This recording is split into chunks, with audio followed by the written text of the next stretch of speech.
بسم الله الرحمن الرحيم. قال رسول الله صلى الله عليه وسلم: التجار يحشرون يوم القيامة فجارا إلا من اتقى وبر وصدق. جناب رسول اللہ صلی اللہ علیہ وسلم کا ارشاد مبارک ہے کہ تجارت کرنے والوں کو قیامت کے دن فاجر ہونے کی حالت میں اٹھایا جائے گا، سوائے اس تاجر کے جس نے تقوی اختیار کیا اور نیکی اختیار کی اور سچ بولا۔ چونکہ اس دنیا میں رہتے ہوئے انسان کو فکر معاش اور طلب معاش تو ضرور کرنی ہے، اپنے لیے، اپنے اہل خانہ کے لیے، اپنی زندگی کو چلانے کے لیے کسب حلال کی فکر تو ہر انسان کی ضرورت ہے۔ تو ایک مسلمان جب صبح اٹھتا ہے تو اس کو یہ فکر ضرور ہوتی ہے کہ میں گھر سے جاؤں اور اپنے کاروبار پہ، اپنی ملازمت پہ ایسی محنت کر لوں کہ اپنا گھر بار چلانے میں مجھے کوئی پریشانی نہ ہو، دقت نہ ہو، سکون کی زندگی ہو۔ لیکن ایک تاجر کی زندگی میں احتیاط بھی بہت زیادہ ہے۔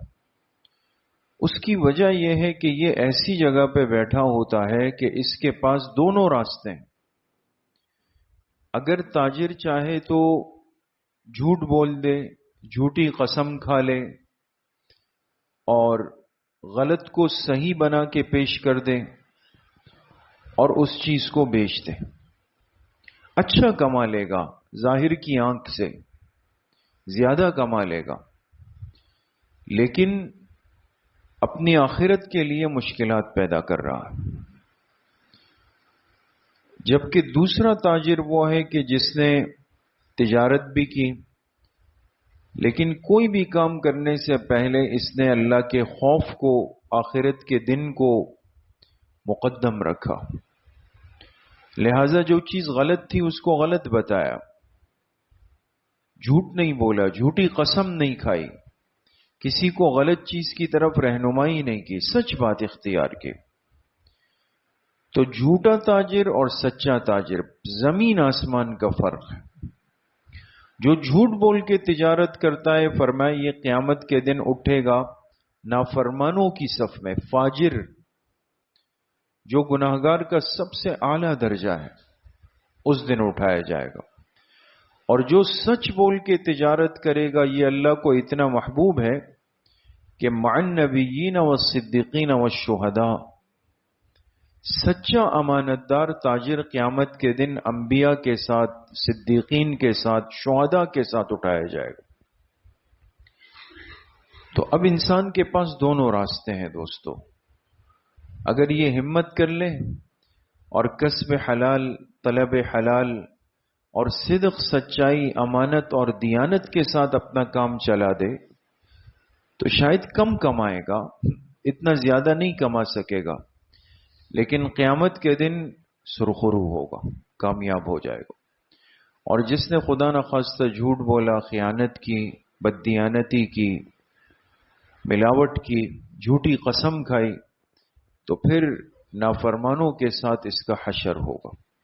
اس لیے ایک مسلمان تاجر کی ایک پہچان اور ایک شناخت ہونی چاہیے دوستو۔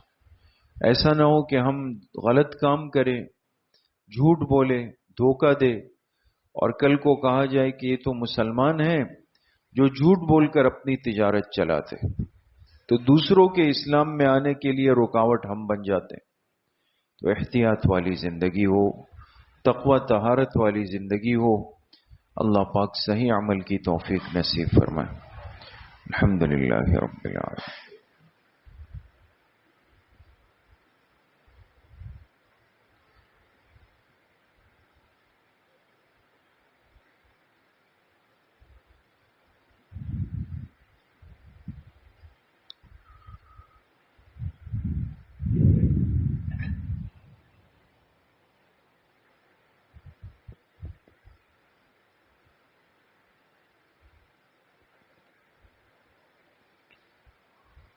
وصلى الله وسلم على نبينا محمد وآله وأصحابه أجمعين برحمته.